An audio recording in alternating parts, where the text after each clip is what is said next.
Hi everyone, let's see how you can fix this blank error message pop-up that you get while trying to run Roblox. To get started, simply search for appwiz.cpl and open it. From here, select Roblox and uninstall it.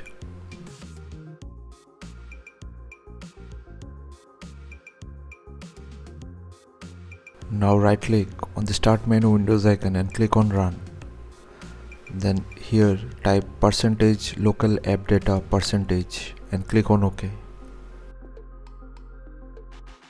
From here find the Roblox folder and delete it.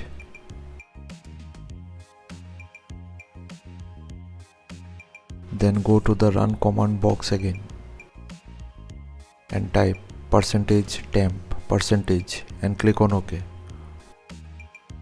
Select all the files from here and delete them.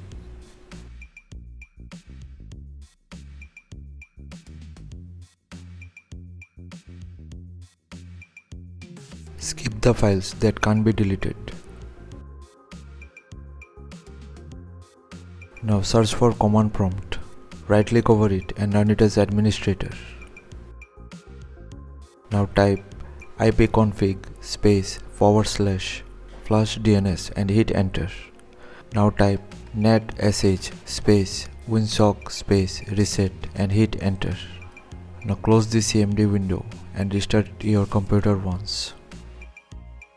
After restart, go to the official webpage of Roblox and download the latest installer from there and install it. After the installation is done, try to run Roblox and you won't get the blank error message pop up further. So thanks for watching. Please feel free to subscribe and support the channel if you found the content helpful. Thank you.